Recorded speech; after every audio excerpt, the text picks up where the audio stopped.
Y'all just want to hate on Kanye. It's blind. It's blind. Yo, it's the pink, man. Yo, the pink doesn't have to make you sensitive. It's just pink. Sorry, I didn't come fully prepared for this today. I should have come with the list. Bro, I'm not wearing a free Young Thug t-shirt. I didn't ask you to wear one. Yo, Eddie, you ain't from New York. Flex will literally be on the radio going, you ain't hot. This is why they hate us. This is why they've been in the comments tearing us apart because of like that. I'm just saying, man. Nobody walks out in a Michael Jackson glove for no reason. What camera? That one? You not tired of this though? Some great clips right there. This is our 100th episode. Yeah. Gents, lady, you know what I'm saying? We're together, the Rap Life Review family. For the first time, all of us together. Thank you for watching. Thank you for subscribing. Thank you for adding that Rap Life playlist. We're here courtesy of Apple Music. Thank you for all your engaging comments, the hate, the love, and everything in between. How do you guys feel we did so far, getting to 100 episodes? Let's start with you, Nadeska. I mean, watching that montage, I feel like I've been a cool, calm energy, and y'all are just wilding all the time. Oh, wow. No, yeah, I have a very bad temper when it comes to talking to him. And now I have a very bad temper when it comes to talking to him. Wow. That's crazy. You're the only one that kind of keeps me level-headed. But this you should have wore pink again today. We're not doing this. Right. I see you have the same hat on, so yeah, I get it. It's gang. It's love, man. Well, Shout out to Jerry Lorenzo, fair God. No man. This is like a black man's uniform now. That's our staple. It's a staple now. You know what I mean? We want to shout. I think all of us want to shout out the Game's album. So here's the thing, I'm gonna be honest with y'all guys. I did not expect to be listening to no 31 tracks of the Game album. Hour and 55 minutes. Yeah. So I hit play in the gym because I heard Lowkey tweet about it the day before it came out. And I was like, what am I doing? I'm in the gym, I'll be here for an hour and a half. So I hit play. I'm on the treadmill, right? I'm an hour, like 15 minutes in. I'm running. I text Low, like, bro, this might be the best one going. Low don't reply back. I'm still running. I'm like, Low, if Kendrick drop this album, this might have been the best album of the year. Yeah, talk to him. I seen a picture of me sweating. Low, reply back. He was a rat on my ass. And I'm like, tweet him. I'm like, yo, you're not lying. I'm like, you're not lying. Like, I listen to it, like, when we talk about the Game, you know, we always talk about his antics and the things that he does outside of music, but his catalog is very deep, it's very respectable, it's very cohesive. Yeah. And this album really, really put me back into that mind frame. Like, we talk about the with him and Kanye, the him and Eminem, but when you listen to this album and, you know, Hit Boy, Zombie, Mike Zombie, London on the Beat, London on the Track, Mustard, Timbo, Kanye, Kanye, put a lot of heat to this work. 31 tracks, a lot. It's very hard to find an album with this many different records on it that are all so fire in so many different ways. You can take this album apart in different ways. You can listen to it straight through, as you talked about. His beat choice is top tier. His ear is very, very the music he decides to turn into records is top tier. This was a fire album, a collection of different kind of sounds, music, samples, creations, and boy, cooking with gas, man. Now, a 10-minute diss track about Eminem, I don't really know what that's about. We don't gotta talk about that. But it happened. Well, now, I will say, I cause people to go listen, whether they listened or not. It was horrible. Look at Nadeska. She don't want to talk about the Game no more. No, I just didn't listen to the album. I'm sorry. I'm not gonna lie to you guys. I didn't listen to the Game album this weekend, but I've never heard the three of you agree and be this excited about one project. So I'm gonna go into an open mind. It was good. Like, listen, the Game is not my favorite artist. I mean, I love some Game albums. I love like Jesus Piece and stuff like that. So I'm not gonna go into it skeptical or anything like that. I sat with it for about 2 or 3 days, and I'm like, yo, y'all are right. Like, this man can rap. And I want to point this out. Megan Thee Stallion did a phenomenal job with her album, too. Like, another great album project from her, because a lot of people only give her credit for, like, her doing the barsy bar, rappity rap, you know, talking about sex and all that other stuff. She experimented on this album. She went into other places musically, which I think brought her home. And then we got to shout out Rod Wave, who continually does stupid numbers out here. And is very talented. Rod Wave's albums feel like a real cross-section of hip-hop and country music to me. I don't know if you guys spend any time with Rod Wave. A little bit, yeah. It's very country. He's almost like a balladeer in a way. It's sad, it's emotional, it's always like him pouring his heart out and his feelings, but it leans country. So some great music out there. Go look for it in Apple Music. Hip-hop is a very competitive music culture. You know, this show, it just cultivates all of that. And one. Nothing is off limits. I'm talking about absolutely nothing. We'll talk everything from obviously music to him making fun of Lowkey's clothes. You literally never know where it's gonna go. Because it isn't just music. It's about how you walk, how you talk, how you move. So we all add different elements. Ebro, of course, has more of that elder statesman vibe. He's been doing this a lot longer than a lot of us. I only show up to argue with Low. Ebro is the badass uncle, that just likes to stir the pot. Actually, Nadeska's the glue. She's actually the only professional. She's a real journalist. Like, she went to school. She could actually pick up a pen and write things. You ask Low to do that, disaster. Eddie, I don't even know what his penmanship looks like. I don't even know if he knows how to write. Eddie is a student of the culture because he just gives us a different light, a different lens. If we're all on the same page, we're not moving forward. Let's come all together. Let's talk about these conversations we're having anyway. Top 5 rap artists all time. Woo. I'm a huge J. Cole fan. Anyone who knows me knows that. Jay-Z, Push, Nas, Kendrick, Tupac, Jada, Big, Missy Elliott, DMX, Eve, Lil Wayne, KRS-One, Snoop. and that's already more than 5 artists, probably. I hope the Rap Life Review is just a spark for people to just have thought about music and rap and culture. And that's what rap does for us. It keeps us young, keeps us energetic, keeps us, competitive. On the 100th episode, first question. Dude, why you look like that?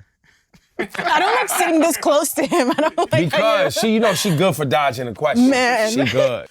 Song of the summer, Nadeska. Eddie has Song of the Summer. See? I knew that was gonna happen. She dodged. Yo, I knew that was gonna happen. She dodged. That's why, because you tried to set me up. I know he came in here excited today to share his Song of the Summer. It's only one song. Go ahead. F&F, Glorilla.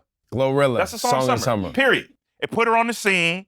It changed the musical landscape. Yet again, a woman doing it better in rap music that they've been doing for like the last 2 or 3 years, There or you whatever go. the case may be. All right. Everybody was screaming, let's go. We cared about who she was. She gets signed. Look, bro, this whole thing, what we do, we're suckers for narrative. And no song this summer was better or had a better narrative behind it than F&N, Glorilla.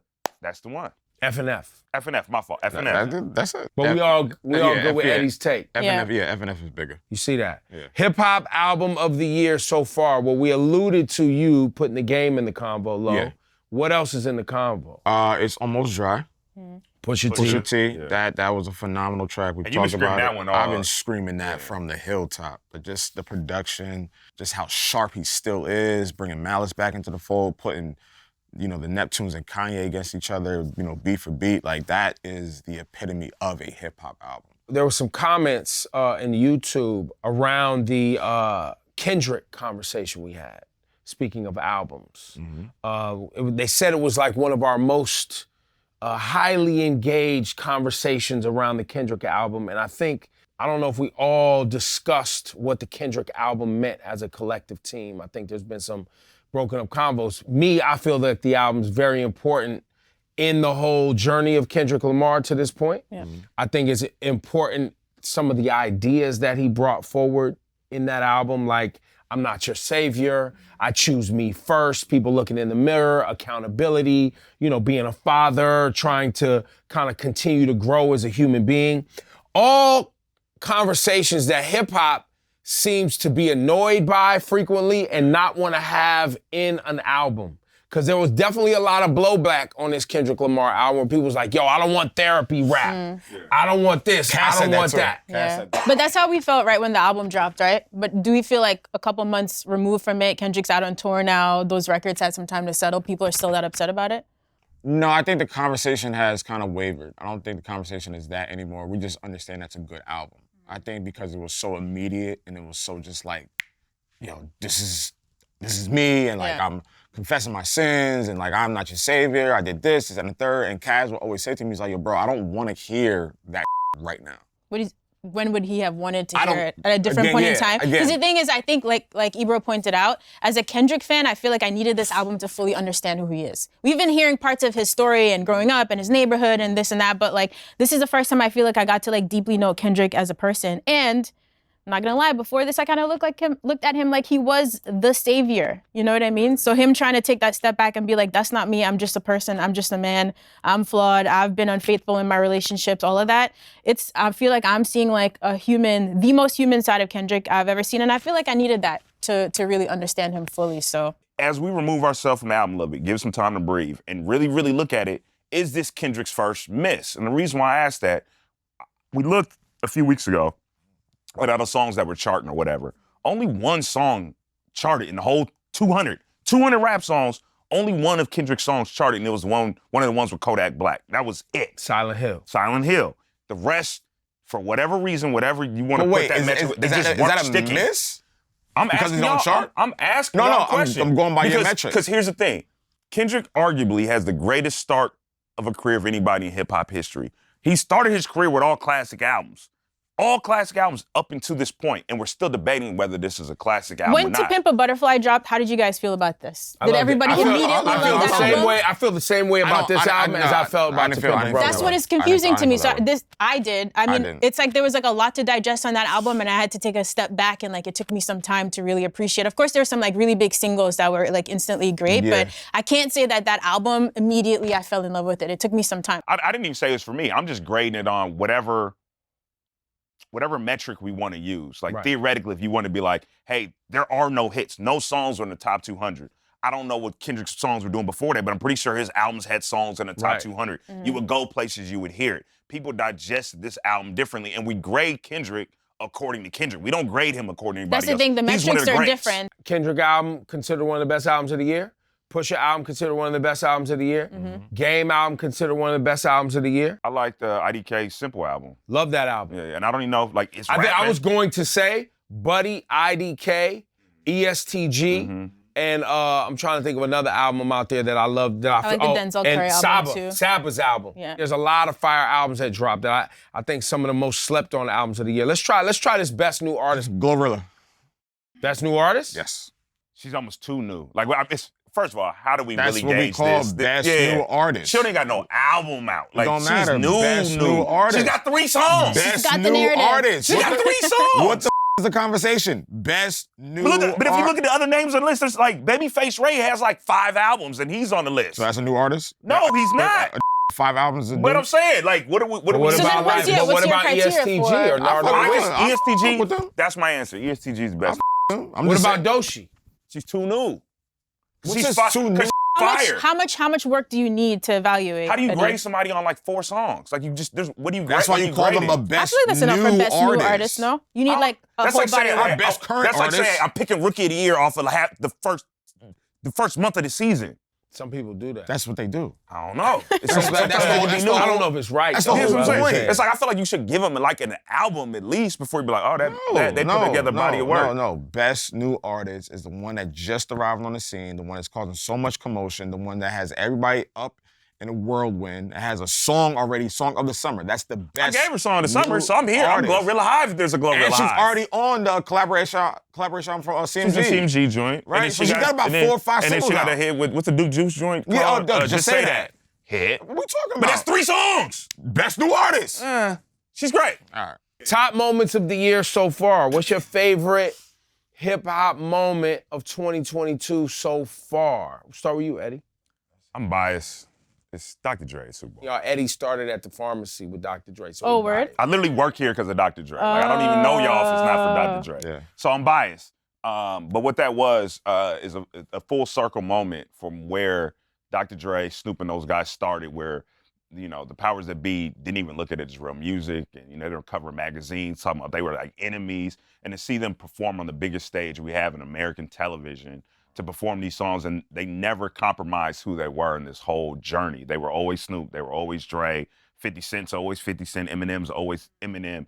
And, you know, we're at the point now where hip-hop's the highest selling music in the world. We don't need these qualifiers to say we finally made it, but it's just another tip in the cap of how powerful this art form is, that they can perform at the Super Bowl and do it their way. And to see them being 100% Compton, 100% Long Beach, right there in LA, in Inglewood, not even LA, in Inglewood. I don't live that far from Inglewood. So seeing that, I'm like, yeah, that's a huge moment. That's such a deep and thoughtful answer. I feel like we can't say anything ignorant right now. Yeah. Wow, you wanted to, though. I wanted to, but that was really sweet. That was sweet. Go for it. Say it, go.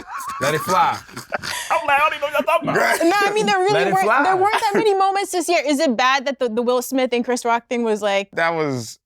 That got blown up to something that it did not need to be. Wait, what? It's just something that I could have never imagined happening. What It's do you like mean it somebody didn't pulled need to back be? Somebody curtain. got smacked on national television at the Academy Awards. That's the craziest thing that happened. Did you this see it year. live? I saw it. Yeah, I was so confused. I thought that was Oh yeah, no, Lo was texting. He thought it was he thought it was texting her, scripted. like, He was yeah. like, nah, this is scripted. I'm like, this 100% gotta be Chris scripted. Rock thought it was scripted. I like my moment was 21 Savage mentioning Nadeska. Oh, that was hard. Wait, let's. on Was Yeah, that really? Nadeska, though? Okay, yeah. all right. Thank you guys. Thank you. Yeah. Lo was just trying to be No, cute. and it's though. an important He's just record trying too, to be because cute. Drake shouts K Slay. You get shouted in the record on the Jimmy Cooks record. Like it's On a dance biggest album. record on there. Biggest record. So Look, that was super surprising. I'll say for like one shout out to you guys and to like my friends. That's one of those things where I'd have been like, okay, that's cool, I guess, but my friends really hyped me up. But for me, the coolest thing, one, I love 21 Savage. Two, of course, it's cool, it's on a Drake track. But like three, the best part of it for me was that it was a reference to my work. Not just a random reference. He wasn't just randomly like rhyming my name. To me, like that's like the ultimate compliment. I don't think I could ask for like a bigger shout out than that. That's dope. That's dope. Listen, man, it's been a great 100th episode of this here Rap Life Review. Wait, what's your favorite one? I like Nadeska. I like all of it. I don't really So have you don't have your own? No, I don't have Have one. we asked him any of the questions? No, we haven't. We asked some. So you don't have a favorite moment? Yeah, what's your favorite rap album? Well, I mean, I'm happy that A$AP Rocky and Rihanna had a baby. I was happy about that. It's gonna Yeah. be a dad daddy, moment. yeah, You know what I'm saying? You want to talk parenting talk, you know what I mean? That's the Rap Life Review, man. For Eddie, Low, and Nadeska, I'm Ebro, man. Thanks for locking in with us. Make sure you subscribe. Shout out to the whole team that puts this together for us, the whole Apple Music family. And make sure you add that Rap Life playlist. We'll see y'all next week. If you were feeling that episode of the Rap Life Review, make sure you hit that like button and subscribe to our YouTube channel. And if you have a question for us, leave it in the comments and we'll hit you back on the next episode.